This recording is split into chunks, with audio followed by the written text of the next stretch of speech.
Bismillahirrahmanirrahim. Assalamualaikum warahmatullahi wabarakatuh. Waalaikumsalam. Alhamdulillahilladzi arsala rasulahu bil huda wa dinil haq liyuzhirahu 'alad dini kullihi wa kafa billahi shahida. Nashhadu an la ilaha illallah wa nashhadu anna Muhammadan 'abduhu wa rasuluh. Allahumma salli wa sallim wa barik ala nabiyyina Muhammad wa ala alihi wa sahbihi wa man sara ala nahjihi wastanna bisunnatihi ila yaumiddin.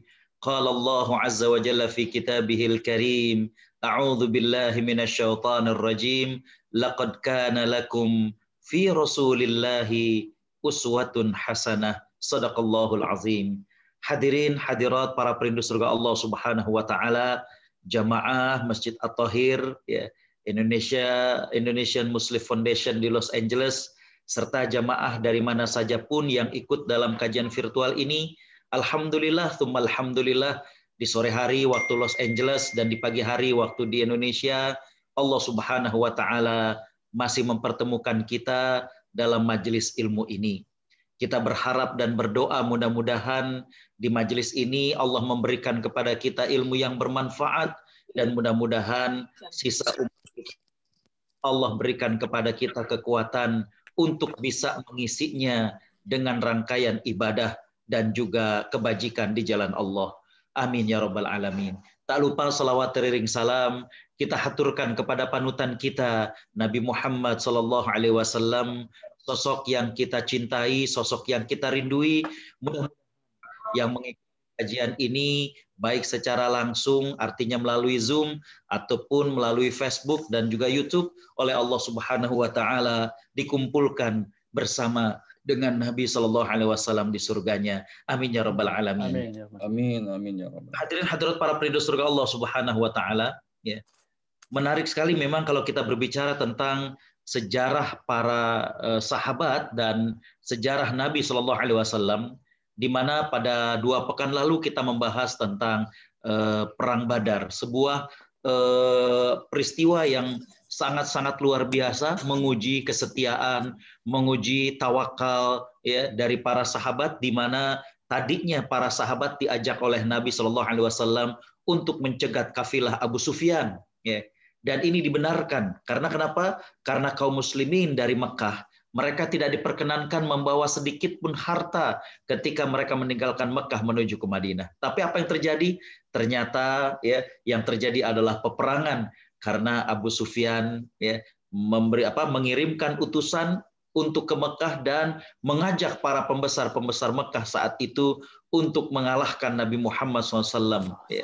Maka dengan pongah dan sombongnya mereka datang dengan sekian banyak pasukan, sekaligus membawa begitu banyak unta untuk mereka konsumsi, dan juga mereka membawa bidu-wanita, karena dengan sombong dan pongahnya mereka sesumbar bahwa nanti kita akan hancurkan Muhammad, dan setelah itu kita akan berpesta sambil diiringi dengan lagu dan bidu-wanita. Tapi apa yang terjadi? Ya, ternyata ya, mereka kalah. Ya. Peristiwa ini tentu membuat mereka shock, karena banyak sekali tokoh-tokoh Quraisy yang mati di Perang Badar itu. Maka setahun berikutnya, hadirin khotaliman rahimakumullah, terjadilah Perang Uhud. Ya, setahun berikutnya. Perang Badar tahun kedua Hijrah, artinya tahun kedua setelah Nabi hijrah ke Madinah, dan Perang Uhud ini terjadi pada tahun ketiga dari Hijrah.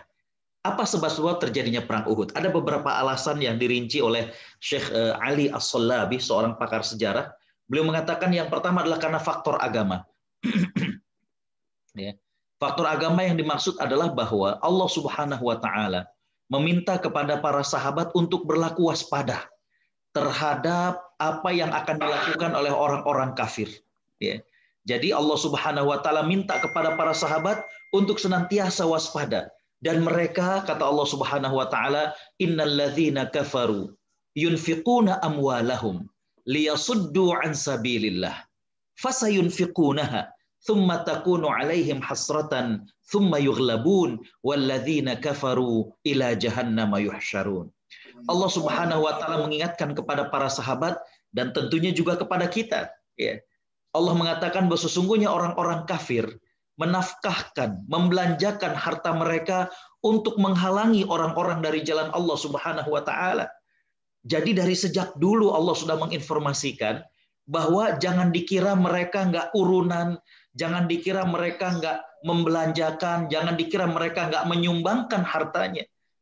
Allah mengatakan mereka juga menyumbangkan, bahkan Allah menegaskan lagi, fasayunfiqunaha, mereka akan menafkahkan harta itu. Mereka akan urunan harta itu. Ya. Yang dimaksudkan adalah liyasuddu an sabilillah, untuk menghalangi daripada jalan Allah Subhanahu wa taala. Ya. Bagaimana untuk menyebarluaskan moral-moral yang tidak baik, bagaimana untuk kemudian menghalangi pemikiran-pemikiran yang baik, ya, dan lain sebagainya. Ya. Jadi Allah minta kepada para sahabat untuk berwaspada. Kata Allah, fasayunfiqunah, pasti mereka akan menafkahkan, pasti mereka akan membelanjakan. Nah, kalau orang kafir saja melakukan hal ini, bagaimana dengan kita? Ya. Bagaimana dengan ibadah-ibadah yang mesti kita lakukan? Bagaimana dengan perjuangan yang mesti kita tegakkan? Ya. Jadi saya kira ini peluang, ya. Saya sampaikan di sini dan saya masukkan bahwa saudara-saudara kita di Los Angeles saat ini sedang berjuang untuk, ya, menjadikan Masjid At-Thahir itu sebagai sarana ibadah agar manusia sujud dan tunduk kepada Allah Subhanahu wa taala di bumi Amerika. Ya. Amin ya Allah. Yang pertama, agama di mana Allah minta kepada para sahabat untuk berwaspada. Ya. Dan Allah mengatakan walladzina kafaru ila jahannama yuhsyarun, dan orang-orang kafir nanti di neraka jahanam mereka akan dikumpulkan. Hadirin para penduduk surga Allah Subhanahu wa taala, faktor yang kedua kenapa terjadinya perang Uhud ini adalah karena faktor sosial. Apa yang dimaksud dengan faktor sosial adalah kekalahan kaum musyrikin Quraisy, ya, dalam perang Badar dengan jumlah yang sangat tidak imbang.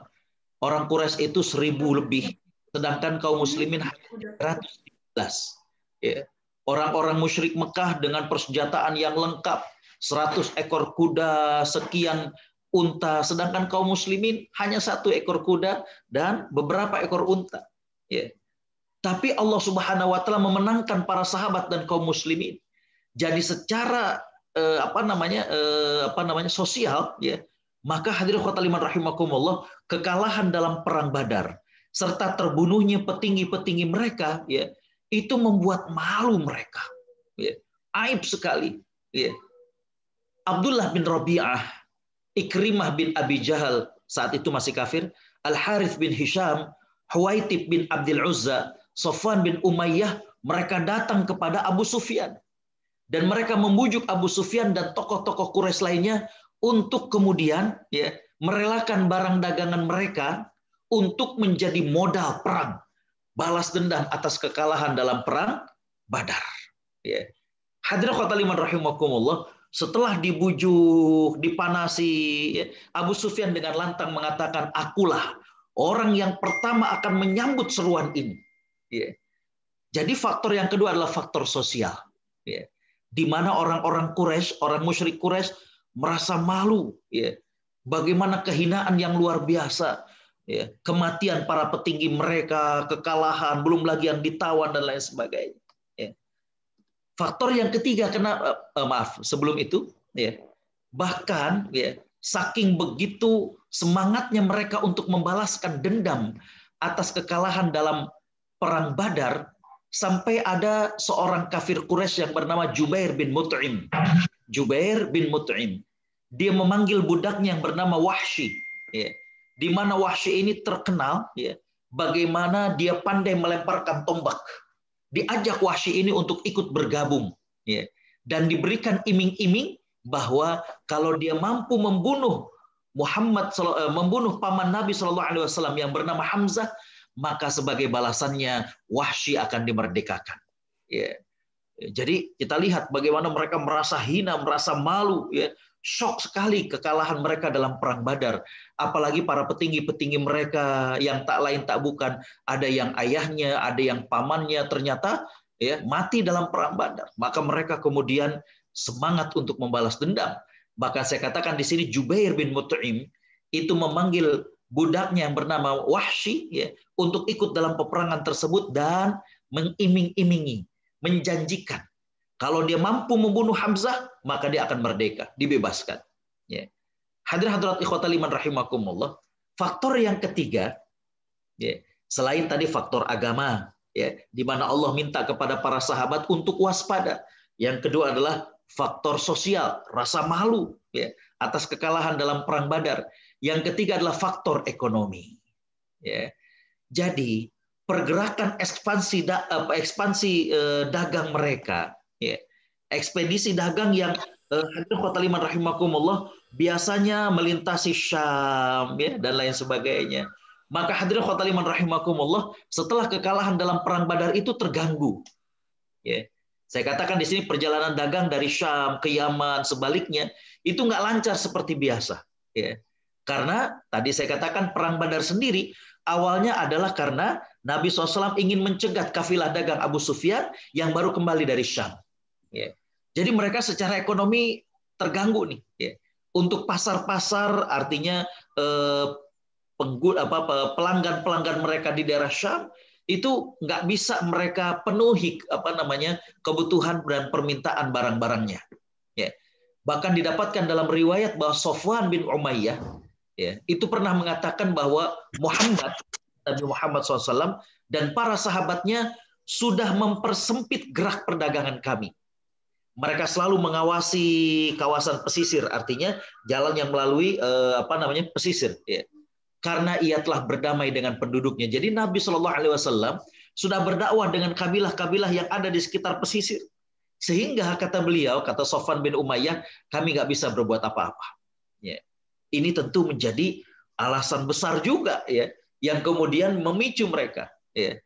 Kalaulah misalkan ada dari tokoh Quraisy yang saudaranya nggak ada yang terbunuh, dia juga tidak merasa dekat dengan petinggi-petinggi itu, tapi ada juga alasan ekonomi. Ya. Bagaimana bisnis mereka terganggu. Hadirin khotul iman rahimakumullah. Faktor yang keempat, kata Syekh Ali As-Sallabi, ya, yang mempengaruhi terjadinya perang Uhud adalah karena faktor politik. Dulu sebelum perang Badar, ya, bagaimana bangsa Quraisy ini dikenal kehebatannya, ya, artinya berdaulat. Ya. Bahkan, ya, kalau kita baca dalam sejarah, ya, kabilah yang ada di Madinah itu mereka bersekutu dengan orang-orang kafir Quraisy. Ya. Jadi bisa dibayangkan bagaimana pamor dan pengaruh daripada bangsa Quraisy ya, ketika mereka kalah dalam perang Badar itu jatuh. Ya. Di kalangan kabilah-kabilah Arab yang lainnya, pamor mereka itu jatuh luar biasa. Ya. Karena kalah mereka dengan jumlah yang tidak seimbang. Ya. Jadi ini mempengaruhi positioning daripada bangsa Quraisy di antara orang-orang Arab sekitar itu. Ya. Maka mereka berpikir keras bagaimana agar mengembalikan reputasi mereka. Mereka berusaha keras untuk kemudian menjadikan posisi mereka itu berpengaruh kuat lagi di kawasan. Ya, kalau kita berbicara tentang misalnya diplomasi luar negeri, maka ya pada saat kekalahan perang Badar itu menjatuhkan reputasi dari orang-orang Quraisy. Maka mereka perlu satu event, ya, mereka perlu satu momentum untuk kemudian menaikkan lagi leverage mereka. Ya, menaikkan lagi pengaruh mereka di sekitar kawasan kepada orang-orang ataupun kabilah-kabilah Arab pada saat itu. Itulah yang kemudian di antara yang menjadi faktor ya tercetusnya perang Uhud. Baik, hadirin khotul iman rahimakumullah. Setelah kita tahu bahwa ada 4 faktor yang menjadikan trigger daripada perang Uhud, di mana ada faktor agama, ada faktor sosial, ada faktor ekonomi, ada faktor politik, ya. Maka yang berikutnya adalah bagaimana proses terjadinya perang Uhud. Ya. Hadirin para perindu surga Allah Subhanahu wa taala. Ya. Singkat cerita, ya, karena kalau kita buka dalam Ar-Rahiq Al-Makhtum karangan Syekh Sofiyur Rahman Al-Mubarakfuri, seorang tokoh sejarawan yang buku ini mendapatkan penghargaan dari kerajaan Arab Saudi ya, karena bagusnya, ataupun yang ditulis oleh Syekh Akram Ridha dalam Sahih Sirah Nabawiyah, ya, kita dapatkan bahwa ini cukup berhalaman-halaman yang menceritakan tentang perang Uhud. Ya.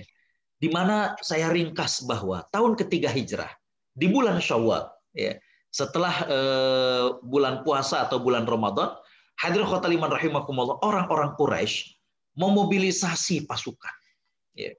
Dan jumlahnya sekarang 3 kali lebih banyak daripada perang Badar.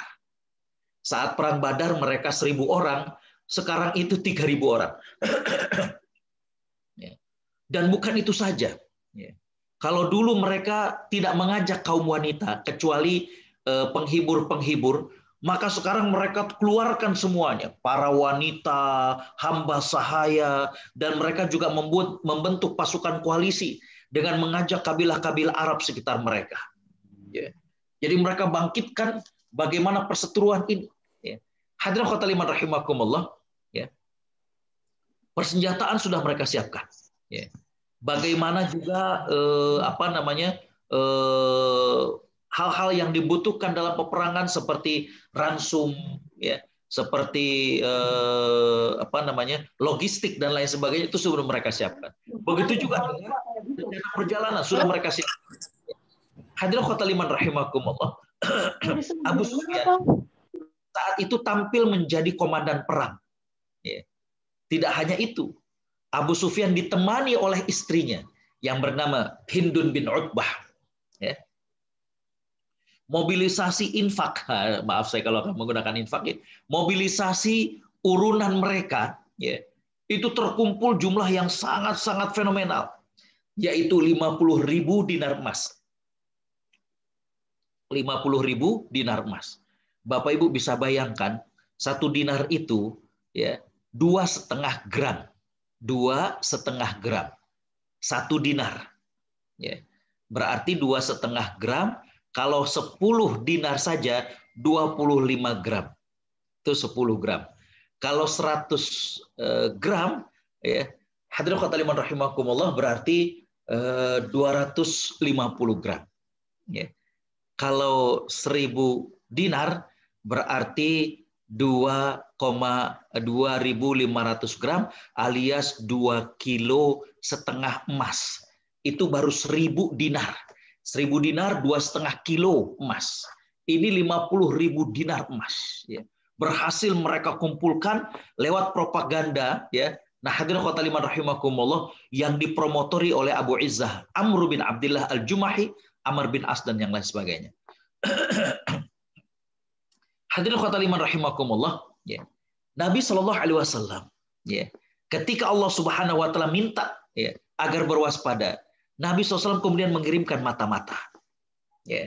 Yang pertama Nabi SAW kirimkan adalah Abbas bin Abdul Muttalib. Bagaimana Abbas bin Abdul Muttalib memperhatikan, dan dia mendapatkan bahwa terjadi pergerakan dari masyarakat Quraisy, dan dia tahu bahwa ini pergerakan adalah ingin menyerang Nabi SAW. Maka beliau kemudian menulis surat kepada Nabi SAW memperingatkan bahwa orang-orang musyrik Quraisy, mereka sudah terlihat pergerakan, mereka sudah terlihat persiapan, maka bersiap siagalah. Nabi SAW kemudian mengutus Khabbab bin Munzir. Jadi setelah dapat informasi bahwa Nabi diminta untuk waspada, Nabi dengan para sahabat tetap berjaga-jaga di Madinah, tapi Nabi juga kemudian mengutus Khabbab bin Munzir. Khabbab bin Munzir memiliki kecerdasan. Jadi artinya beliau jadi intel tuh cerdas. Dia berhasil masuk, hadirin khotul iman rahimakumullah, lebih dekat lagi dari Abbas bin Abdul Muttalib. Dan beliau bisa kemudian mengira-ngira berapakah jumlah daripada pasukan saat itu. Dan ternyata beliau membawakan hasil yang sangat mencengangkan, jumlah yang sangat fantastis, yaitu 3 kali lebih banyak daripada saat perang Badar. Hadirin khotul iman rahimakumullah, Nabi SAW tidak cukup sampai di situ. Nabi mengutus lagi 2 intel. Ini kanak-kanak, tapi cerdas mereka. Memiliki feeling intelijen yang sangat luar biasa, yaitu Anas dan Mu'nis, putra daripada Rabi'ah. Dua-duanya ini putra daripada Rabi'ah. Karena masih kanak-kanak, maka mereka berhasil menyelusup.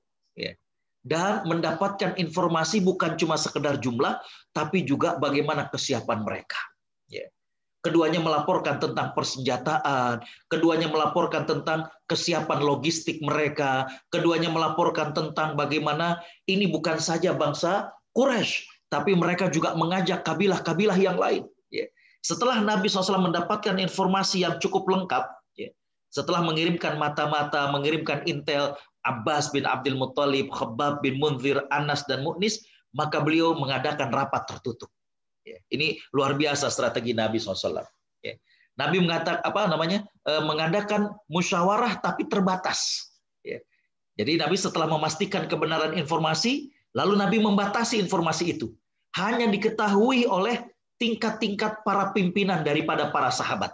Kenapa? Untuk menghindari adanya dampak yang tidak baik terhadap mentalitas kaum muslimin. Karena jumlahnya banyak, logistiknya lengkap, peralatan senjatanya lengkap. Maka Nabi kemudian mengadakan musyawarah dengan para sahabat. Bapak Ibu Allah Subhanahu wa taala rahmati, Nabi Shallallahu alaihi wasallam menyampaikan bahwa kalau Nabi pengennya itu nunggu di Madinah. Pengennya itu nunggu di Madinah. Tapi hadirin khotaliman rahimakumullah, ternyata sahabat-sahabat yang nggak ikut dalam perang Badar, itu justru malah semangat. Euforia kemenangan perang Badar, walaupun mereka sendiri nggak ikut, tapi mereka bersemangat. Kata mereka, ya Rasulullah, kita keluar sambut mereka. Kami akan bersama dengan engkau. Sebagian sahabat mengatakan, ikutilah apa yang diinginkan oleh Nabi. Nabi menginginkan agar kita ini stay di Madinah dan menunggu mereka. Hadirin khotaliman rahimakumullah, terjadilah musyawarah dan kemudian mereka saling adu argumen sehingga kemudian yang semangat ingin keluar dari kota Madinah untuk kemudian menghadapi orang Quraisy ternyata yang mendominasi. Akhirnya Nabi SAW kembali ke kamarnya. Hadirin khotaliman rahimakumullah, setelah Nabi kembali ke rumahnya, para sahabat termukan lagi. Aduh, kalian gimana?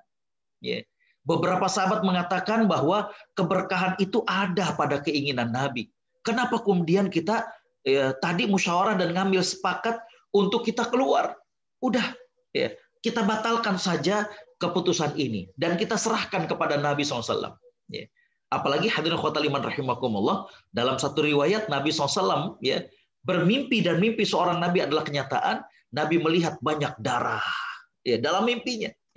Ini pertanda bahwa perang yang akan dihadapi ini akan menelan korban yang tidak sedikit. Jadi akhirnya mereka meminta, udah Hamzah, kamu pergilah ke rumah Nabi SAW untuk menyampaikan bahwa keputusan tadi dianulir. Hasil musyawarah tadi dibatalkan dan kita ngikut apa yang diinginkan oleh Nabi. Kalau Nabi menghendaki kita stay di Madinah, maka kita akan diam di Madinah menunggu mereka. Hamzah pun ke rumah Nabi SAW. Kemudian Hamzah menyampaikan bahwa tadi keputusan para sahabat adalah membatalkan rencana untuk keluar dari kota Madinah dan menunggu daripada orang-orang kafir Quraisy. Dan kami serahkan urusan kepadamu. Bapak Ibu Allah Subhanahu wa taala rahmati, Nabi Shallallahu alaihi wasallam kemudian bersabda. Ternyata ketika Hamzah datang, Nabi udah pakai baju perang. Karena tadi ketika ada Nabi, keputusannya adalah kita keluar dari Madinah dan menyambut mereka. Jadi ketika Hamzah datang, Nabi udah pakai baju besi. Maka Nabi SAW bersabda, tidak pantas bagi seorang Nabi kalau sudah pakai baju besi untuk menanggalkan baju perangnya lagi. Artinya, go ahead. Hadirin khotaliman rahimakumullah. Berangkatlah Nabi SAW dengan para sahabat. Jumlahnya sekitar 1000. Dengan penuh kewaspadaan. Bagaimana mereka selalu membawa alat-alat perang mereka, artinya dengan pedangnya dan lain sebagainya. Bahkan ketika malam hari pun mereka membawa senjata mereka, khawatir kalau orang-orang Quraisy itu tiba di waktu malam dan langsung menyerang mereka. Hadirin khotaliman rahimakumullah, jadi Nabi dengan para sahabat berjalan keluar dari kota Madinah untuk kemudian mencegat ataupun menghadang daripada orang-orang kafir Quraisy. Nah, hadirin khotaliman rahimakumullah, baru sampai di daerah Asy-Syaut. Asy-Syaut ini adalah sebuah kebun yang berada antara Madinah dengan Uhud. Bapak Ibu kalau pernah berangkat haji, Maka kita dapatkan ini Madinah, kita biasanya naik bis ya, habis dari Masjid Quba, baru kita kemudian ke Uhud. Jadi cukup jauh memang jaraknya. Nah, di pertengahan antara Madinah dengan Uhud ini ada kebun ya.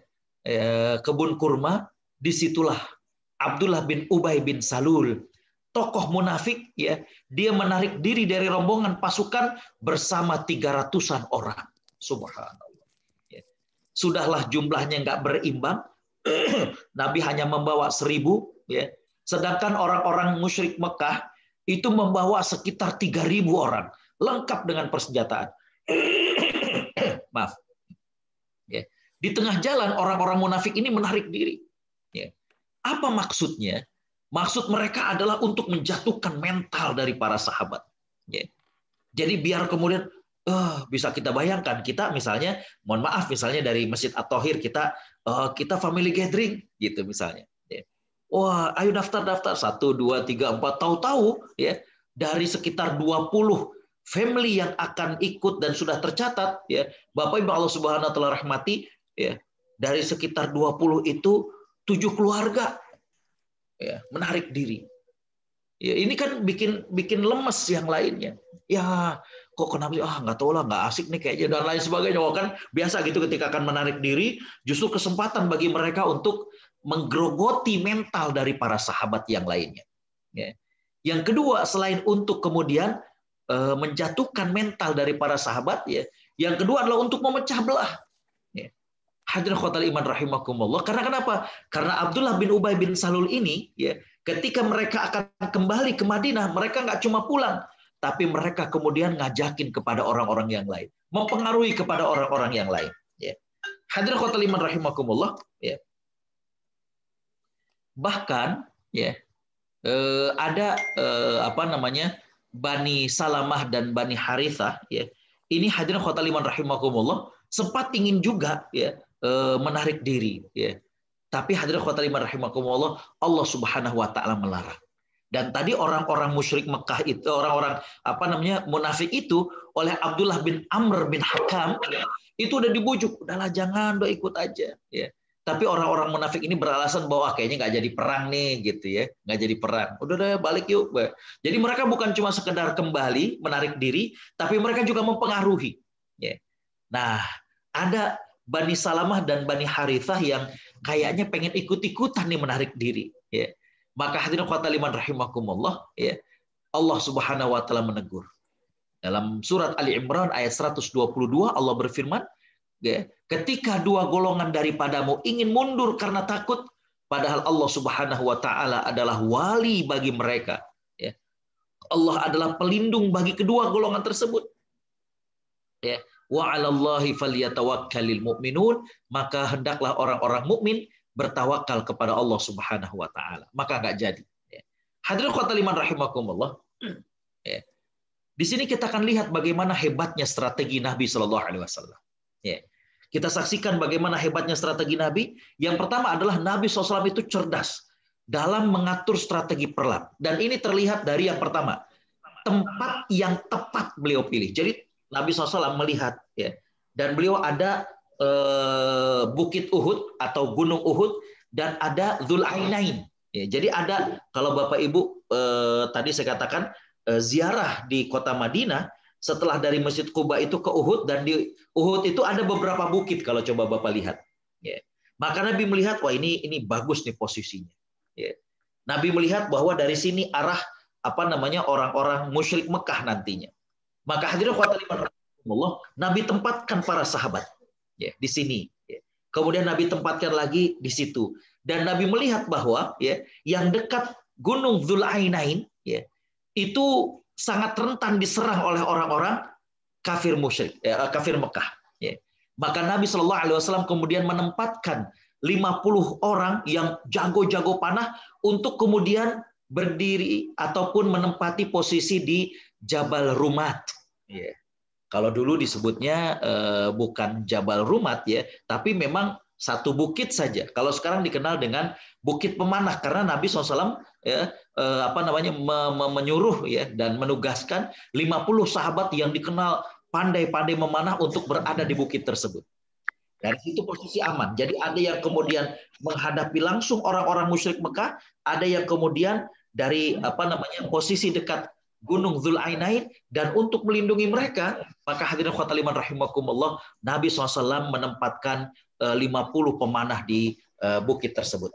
Jadi bukan cuma tempatnya yang beliau kuasai, tapi juga pemilihan pasukannya itu dipilih sesuai dengan keterampilan masing-masing. Nah, hadirin khotul iman rahimakumullah, ini tadi saya katakan, pasukan dibagi 3 regu, 3 katibah. Ada regu muhajirin, yang ini dikomandani oleh Mus'ab bin Umair, seorang sahabat yang tampan dan dia mirip dengan Nabi SAW, Mus'ab bin Umair ini. Yang kedua adalah katibah Aus, salah satu kabilah di Madinah. Jadi katibah atau regu Aus ini dikomandanin oleh Usaid bin Khudair. Dan yang ketiga adalah regu Khazraj. Kan di Madinah itu ada 2 kabilah besar, yaitu Aus dan Khazraj. Nah, kabilah Khazraj ini dikomandani oleh Hubab bin Munzir. Hadirin khotul iman rahimakumullah, Nabi SAW berpesan kepada regu yang ada di Bukit Pemanah. Kata Nabi SAW, jangan sekali-kali engkau tinggalkan tempat ini. Jika kalian melihat kami menang, jangan bergabung. Jika kalian melihat kami kalah, jangan menolong. Itu pesan Nabi SAW. Jadi kalimatnya gitu. Artinya kalau melihat Nabi dengan para sahabat itu menang, jangan gabung. Kalau melihat Nabi SAW dengan para sahabat juga kalah, maka pesan Nabi adalah jangan sampai kalian membantu dalam artian jangan sampai turun. Hadirin khotul iman rahimakumullah. Imam Al-Waqidi ini gurunya daripada Imam Ibnu Ishaq. Imam Ibnu Ishaq ini guru dari Imam Ibnu Hisham. Jadi riwayat-riwayat tentang sejarah Nabi itu muaranya kalau nggak di Imam Al-Waqidi ya Imam Ibnu Ishaq. Nah, beliau mengatakan bahwa sebelum terjadinya perang, Nabi SAW menyampaikan tausiah. Nabi SAW menyampaikan taujih, arahan kepada para sahabat. Lihat kalimatnya ini sampai saya copy paste begitu panjangnya. Nabi SAW mengatakan, wahai segenap manusia, aku wasiatkan kepada kalian sebagaimana yang Allah wasiatkan kepadaku dalam Al-Quran, untuk beramal dengan mentaati kepada Allah dan menjauhi larangannya. Sungguh, hari ini kalian berada di tempat berpahala. Tentunya bagi siapa saja yang telah disebutkan baginya apa yang menjadi kewajibannya, lalu mempersiapkan diri dengan sabar, dengan yakin, bersungguh-sungguh dan bersemangat. Sungguh, jihad melawan musuh adalah suatu hal yang berat dan tidak disukai. Sangat sedikit orang yang bersabar di atas jalannya, kecuali bagi orang-orang yang Allah teguhkan hidayahnya. Sesungguhnya Allah bersama orang-orang yang taat kepadanya, dan setan bersama orang-orang yang bermaksiat kepadanya. Maka mulailah amal-amal kalian dengan bersabar di atas jihad. Raihlah dengannya apa yang Allah janjikan kepada kalian. Kalian harus melakukan apa yang aku perintahkan. Aku sangat ingin menyampaikan nasihat kepada kalian bahwa perselisihan, pertikaian, merupakan kelemahan dan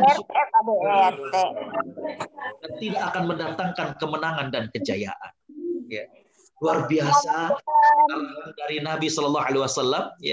Luar biasa bagaimana pesan-pesan Nabi Shallallahu Alaihi Wasallam kepada para sahabat yang akan perang Uhud.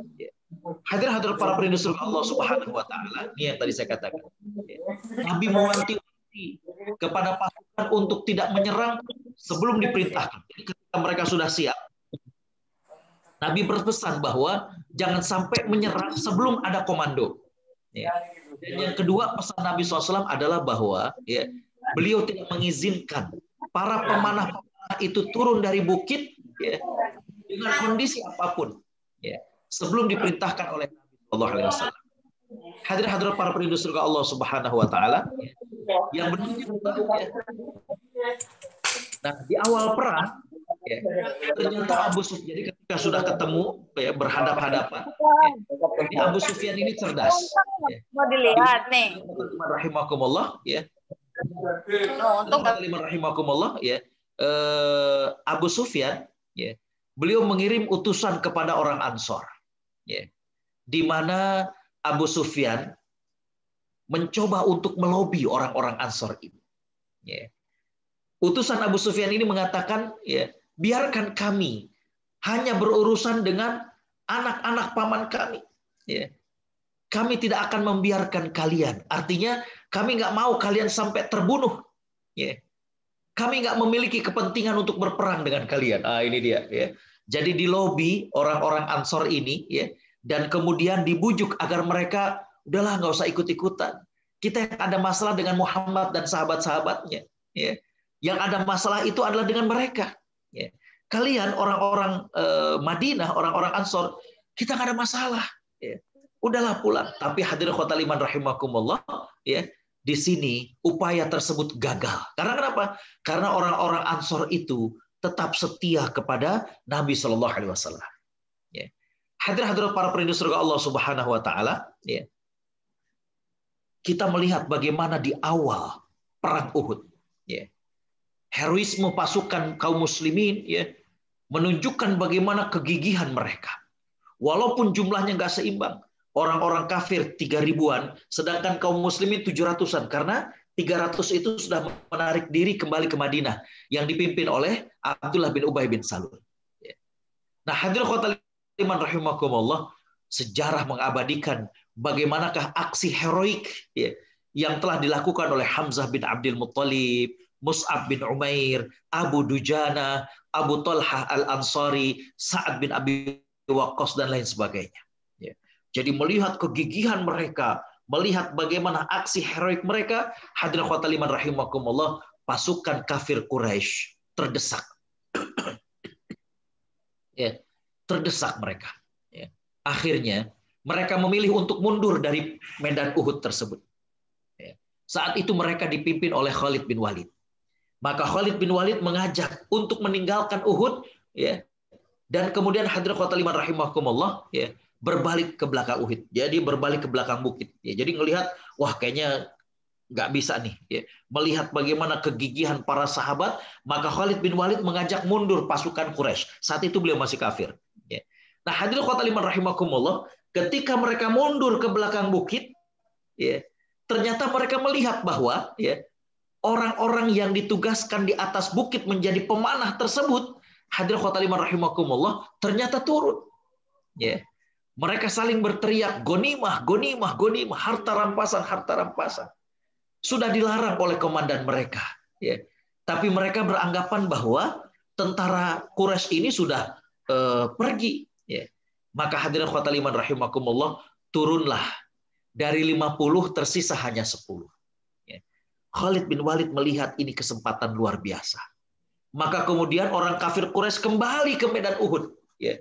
Subhanallah, dengan cerdiknya Khalid bin Walid, ya, jadi beliau dengan pasukan ini kembali ke Bukit Uhud dan sekaligus mengepung kaum muslimin dari dua arah, dari depan dan dari belakang. Dari belakang itu yang saya katakan dari Jabal Ainain, dan hadirin khotul iman rahimakumullah, tidak lagi terlindungi dari belakang, ya, karena pasukan-pasukan pemanah itu sudah turun dan hanya tinggal 10. Ya. Maka hadirin khotul iman rahimakumullah, tergencetlah kaum muslimin, para sahabat ini, ya, dari depan dan dari belakang, bagaimana, ya, tentara-tentara kafir Quraisy mencegat mereka. Ya. Hadirin khotul iman rahimakumullah, situasi berbalik luar biasa. Sudahlah jumlah yang lebih banyak, ya, kemudian posisi yang terjepit seperti itu, sampai-sampai hadirin khotul iman rahimakumullah, Ibnu Qami'ah, ya, seorang tokoh kafir Quraisy, ya, ternyata berhasil membunuh Mus'ab bin Umair. Ya. Dan Mus'ab bin Umair ini mirip dengan Nabi SAW, mirip betul. Ya. Maka kemudian mereka sebarkanlah bahwa Muhammad SAW sudah terbunuh. Ya. Kondisi menjadi crowded. Ya.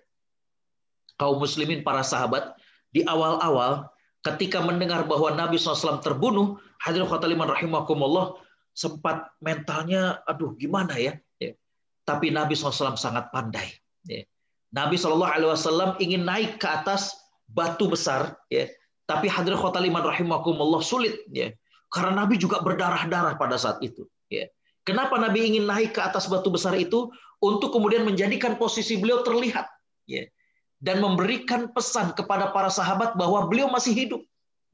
Hadirin khotul iman rahimakumullah, maka Thalhah bin Ubaidillah kemudian berjongkok. Beliau merelakan pundaknya untuk diinjak oleh Nabi Shallallahu Alaihi Wasallam, sehingga hadirin khotul iman rahimakumullah, Nabi SAW naik ke atas punggung Thalhah bin Ubaidillah, dan dari punggung ini kemudian hadirin khotul iman rahimakumullah didengar Nabi SAW mengatakan bahwa Thalhah bin Ubaidillah wajib masuk ke dalam surga. Nah, hadirin khotul iman rahimakumullah, dari sinilah kemudian para sahabat melihat lagi bahwa Nabi SAW ternyata masih hidup. Semangat mereka kembali berkobar. Saya dapatkan dalam riwayat bahwa pasukan para sahabat kaum muslimin langsung membuat blokade, membuat pagar betis melindungi Nabi Shallallahu Alaihi Wasallam. Dalam riwayat 10 orang, dalam riwayat yang lain lebih daripada 10 orang. Hadirin khotul iman rahimakumullah, Sa'ad bin Abi Waqqas tampil melindungi Nabi SAW. Bahkan seorang wanita yang bernama Nusaybah binti Ka'ab, yang dikenal dengan Al-Faris Al-Mulatham. Beliau adalah seorang wanita yang ikut berperang, tapi wajahnya itu ditutupi dengan penutup, jadi kayak cadar begitu. Maka dikatakan sebagai seorang pejuang bercadar. Hadirin khotul iman rahimakumullah, beliau juga melindungi Nabi. Karena beliau ini pandai memanah, dan beliau juga pandai pedang. Bukan itu saja, Abu Dujanah juga. Bagaimana seorang sahabat Nabi yang sangat-sangat piawai, jago betul menggunakan pedangnya, beliau juga melindungi Nabi. Abu Ubaidah Al-Jarrah, sampai mencabut 2 anak panah di wajah Nabi SAW dengan giginya. Kenapa dengan giginya? Karena hadirin khotul iman rahimakumullah, nggak tega kalau dengan tangan, apalagi di wajah. Tapi dengan giginya. Hadirin khotul iman rahimakumullah. Abu Bakar tetap setia bersama dengan Nabi. Umar dan sahabat lainnya juga berusaha untuk memukul mundur daripada orang-orang kafir Quraisy saat itu. Di sini kita saksikan bagaimana Thalhah bin Ubaidillah betul-betul mendedikasikan dirinya untuk melindungi Nabi SAW, menjadi tameng hidup, sehingga tidak ada satupun ayunan pedang ataupun panah ataupun tombak yang ditujukan kepada Nabi, melainkan dihadapi dengan dirinya. Sampai akhirnya Thalhah sudah tidak sanggup, darah begitu bercucuran, Thalhah kemudian terjerembab. Orang-orang mengiranya dia sudah meninggal dunia, tapi ternyata belum. Nabi SAW bersabda, barang siapa yang ingin menyaksikan orang yang syahid tapi masih hidup, dia adalah Thalhah bin Ubaidillah. Subhanallah. Hadirin khotul iman rahimakumullah, melihat kegigihan kaum muslimin seperti ini, walaupun jumlahnya sedikit, tapi mereka tidak takut mati, gigih dan lain sebagainya. Orang-orang musyrik Mekah lama-lama juga pesimis. Wah, kayaknya nggak bakalan mudah ini dikalahkan. Wah, kayaknya repot nih kalau kayak gini. Akhirnya mereka mundur, karena lelah, nggak sanggup melihat bagaimana keteguhan daripada kaum muslimin. Hadirat para perindu surga Allah Subhanahu Wa Taala, dan kemudian Nabi SAW kembali ke Madinah. Hadirin khotul iman rahimakumullah, disitulah kita dapatkan riwayat bagaimana para wanita, mereka langsung ke perbatasan kota Madinah untuk melihat. Bahkan ada seorang wanita yang disampaikan bahwa suaminya meninggal dunia, ayahnya meninggal dunia, anaknya meninggal dunia. Tapi apa yang terjadi? Beliau mengatakan, bagaimana dengan Nabi SAW? Itu yang ditanya oleh beliau. Maka kemudian ditunjukkan di mana Nabi. Maka akhirnya kemudian dia berjalan dan menjumpai Nabi SAW. Dan ketika beliau mengatakan bahwa, ketika beliau mengetahui bahwa Nabi dalam keadaan selamat, beliau mengatakan, kullu musibatin ba'daka jalalun. Semua musibah setelah mendapatkan engkau sehat walafiat, kecil rasanya. Hadirin khotul iman rahimakumullah, ada beberapa pelajaran dari perang Uhud ini. Yang pertama adalah mengingatkan kepada kaum muslimin terhadap sunnatullah, dan menyeru kepada keimanan yang tinggi. Bagaimana ketika terjadi perjuangan, ketika terjadi pertempuran, maka ya, diperlukan keimanan yang tinggi, tawakal kepada Allah Subhanahu wa taala. Yang kedua, hadirin khotbah liman rahimakumullah, perang Uhud ini menjadi pembeda antara mukminin dan munafikin. Ya. Kita dapatkan bagaimana 300 orang yang menarik diri pulang ke Madinah, itu langsung bisa ketahuan, ini yang ngikutin Abdullah bin Ubay bin Salul, ya, tokoh munafik. Ya. Walaupun Nabi SAW tidak menyatakan siapa-siapa yang masuk dalam list orang munafik, tapi hadirin khotbah liman rahimakumullah, dengan keadaan tersebut maka terpisah, terlihat. Ya. Dan perang Uhud ini Allah takdirkan menjadi pembeda antara orang-orang beriman dan orang-orang munafik. Yang ketiga, ya, bagaimana sikap soliditas para sahabat setelah peristiwa pasukan pemanah. Ya, ini yang saya katakan dan menjadi judul kita, Bapak, Ibu, ya, mohon maaf. Sering di antara kita, bahkan juga para ustadz, ketika menceritakan peristiwa turunnya pasukan pemanah, ya, dalam tanda petik menyalahkan mereka. Ya, menyalahkan pasukan pemanah. Padahal, kalau kita buka dalam buku sirah, kalau kita tanya kepada para ustadz, kalau kita buka dalam hadis-hadisnya, tidak ada satupun riwayat, ya, yang menyatakan sahabat menyalahkan sahabat yang bertugas di atas bukit itu. Nggak ada. Ya. Bapak Ibu yang dirahmati Allah, bukankah ini menunjukkan kesolidan para sahabat? Ya.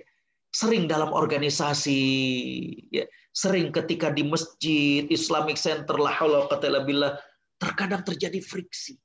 Ya. Terjadi bagaimana gontok-gontokan, sangat-sangat disayangkan. Ya.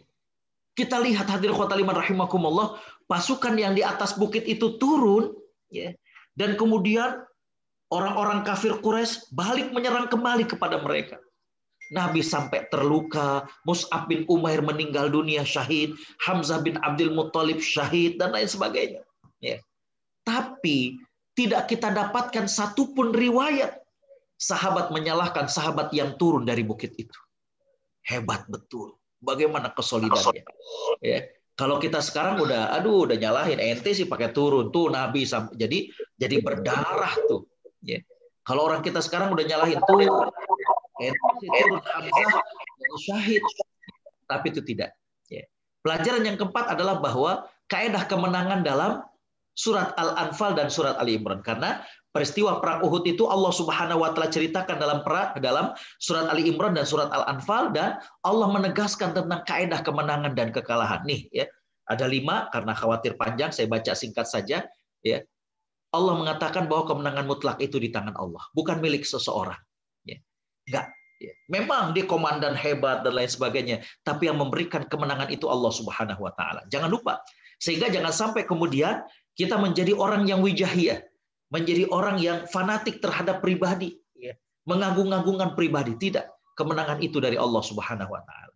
Yang kedua, kesatuan barisan, kesolidan menjadi asas untuk meraih kemenangan. Ya. Yang ketiga, cinta dunia dan berebut untuk dunia, ini akan menjatuhkan umat dari pertolongan Allah Subhanahu wa taala. Menjauhkan dan menjauhkan. Yang keempat, kurangnya jumlah pasukan dan sedikitnya perlengkapan bukan menjadi faktor kekalahan. Ya.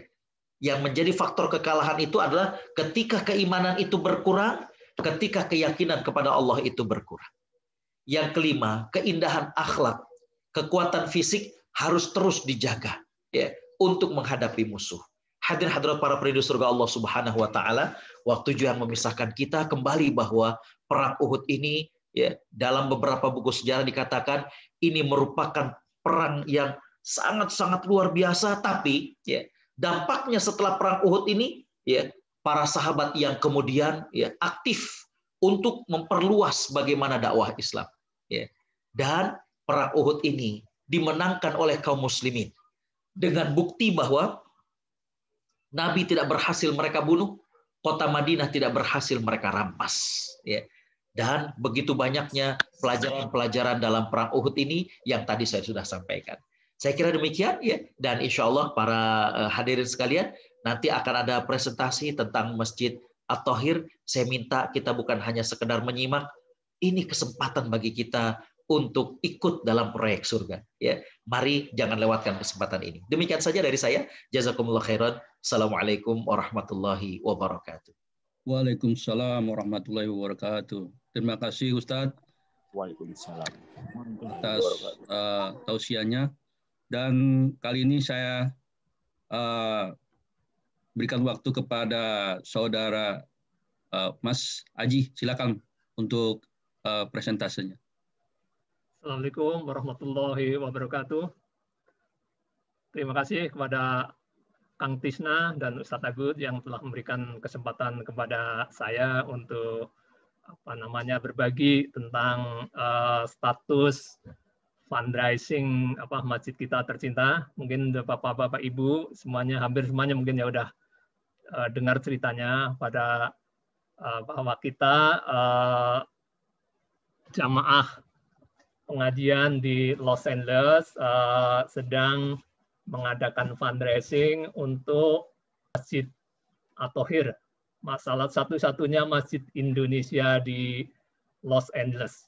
Ya, mungkin juga sering saya sampaikan bahwa kita memperkuat di Islam di Amerika itu sangat-sangatlah penting, karena Amerika adalah salah sebuah negara yang punya pengaruh sangat penting di dunia ini, punya kontribusi yang sangat besar pada institusi internasional, misalnya WHO, UNHCR, organisasi yang membantu pengungsi di dunia, juga dana PBB dan seterusnya. Itu kontribusi Amerika sangat-sangatlah besar.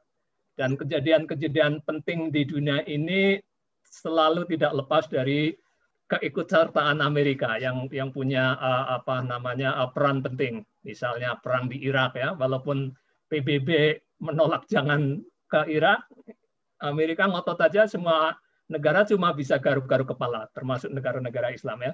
Artinya apa? Artinya Amerika adalah sangat penting. Nah, keputusan-keputusan yang diterapkan oleh pemerintah Amerika itu tergantung dari pemilih-pemilihnya, jadi tergantung dari warga negara Amerika ini. Nah, kita supaya keputusan-keputusan atau perilaku-perilaku Amerika di dunia internasional itu lebih friendly kepada kepentingan Islam, kita harus memperkuat umat Islam di Amerika. Nah, salah satunya adalah dengan membangun masjid-masjid ini, karena masjid-masjid inilah yang akan menjadi media untuk membekali anak-anak kita, ya, karena Amerika kan negara sekuler, ya, jadi pelajaran Islam, pelajaran agama itu bukan hanya tidak boleh diberikan di sekolah-sekolah negeri, sekolah-sekolah yang dibiayai oleh negara. Jadi tergantung dari kita semua, kita orang-orang Islam. Nah, makanya masjid-masjid ini adalah sangat penting untuk memperkuat, membekali anak-anak kita ini. Karena anak-anak kita inilah yang insya Allah sebagai generasi kedua, ya, atau generasi ketiga yang mempunyai peran yang lebih signifikan terhadap secara sosial dan secara ekonomi di Amerika ini. Kalau kita mungkin untuk generasi pertama terbatas dengan bahasa, terbatas dengan peluang-peluang pekerjaan, ya, dan karena skillnya mungkin terbatas. Nah, anak-anak kita inilah yang insya Allah mempunyai peluang-peluang yang besar untuk mempengaruhi sistem politik di Amerika ini. Nah, supaya anak-anak kita ini tidak hanya sukses secara ekonomi, cuma punya komitmen kuat terhadap Islam, makanya kita harus mulai sekarang, ya, untuk membekali mereka ini.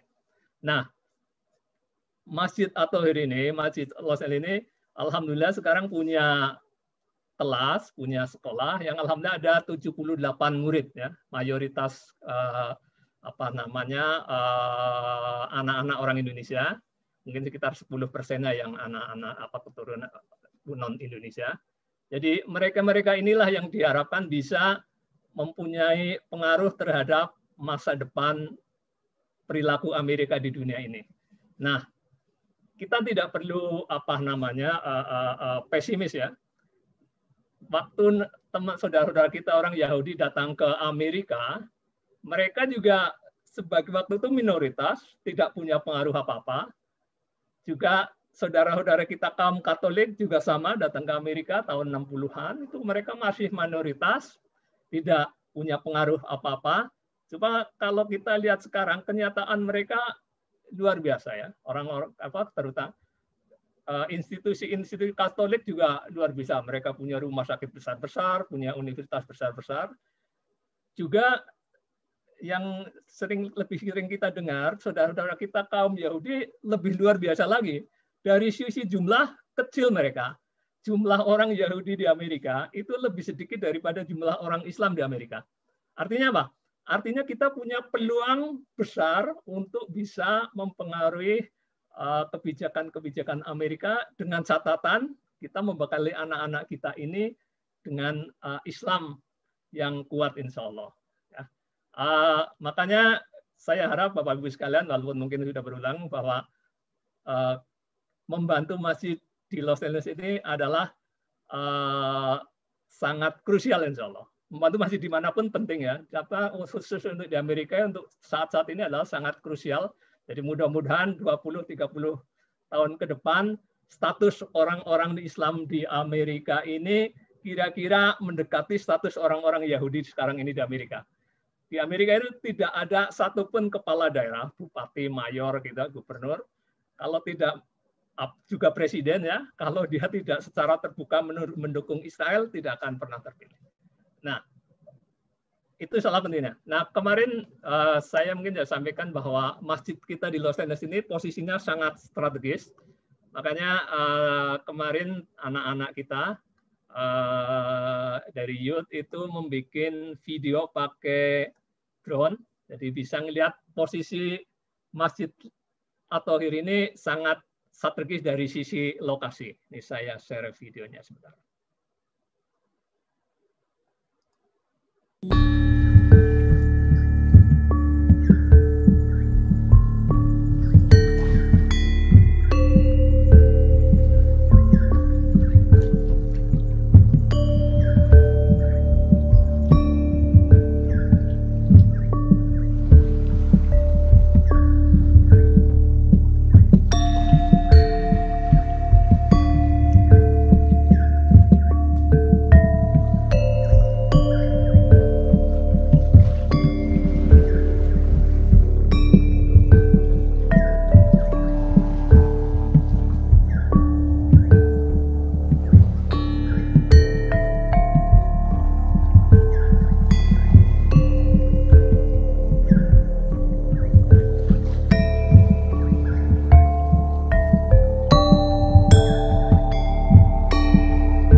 opportunity insya Allah buat Bapak Ibu semuanya. Jadi jangan disia-siakan insya Allah. Kita akan bangun Masjid Indonesia lagi di Los Angeles. Itu mungkin hanya waktu kita sekarang ini ya.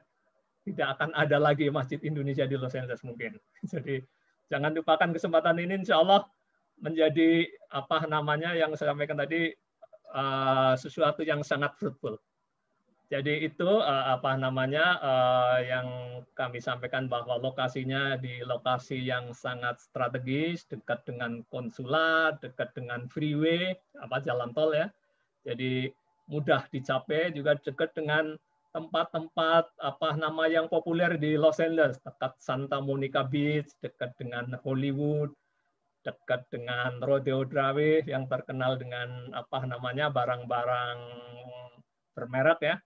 Terus tentunya kalau KJRI ini membawai dari tempat yang sangat luas ya, termasuk Hawaii, Colorado dan sebagainya. Jadi banyak orang yang ngurus paspor itu harus datang ke LA. Jadi akan menjadi tempat singgah insya Allah. Dan di masjid kita ini juga punya guest house, punya rumah ya yang bisa dijadikan tempat imam atau juga tempat-tempat orang yang kebetulan vacation ke LA, orang Islam vacation ke LA untuk bisa kalau tidak hanya menikmati hiburan, juga bisa mendapatkan spiritual experience di masjid kita, di Masjid Los Angeles ini.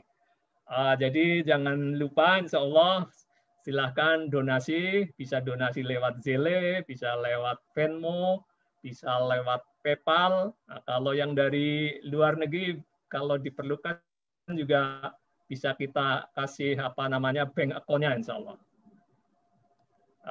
Mungkin hanya itu. Sila Pak Agus dan Pak Tisna. Terima kasih. Jangan lupa donasinya insya Allah.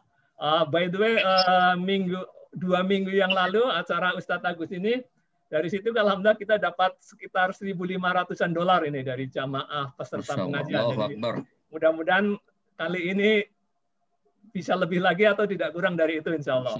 Katanya kan hari ini harus lebih baik dari yang kemarin insya Allah ya.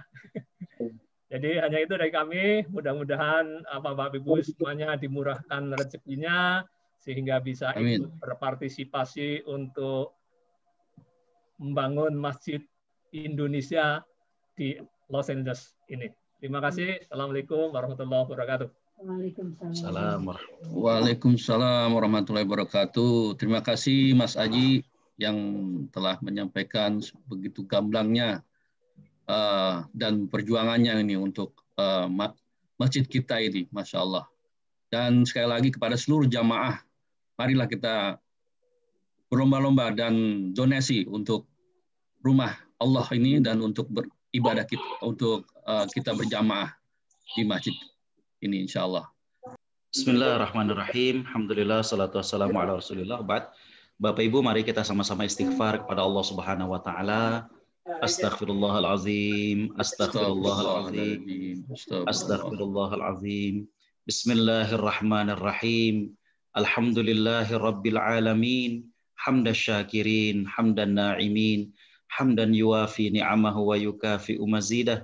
Ya Rabbana lakal hamdu walaka syukru kama yanbaghi li jalali wajhika wa azimi sultanik. Amin. Amin.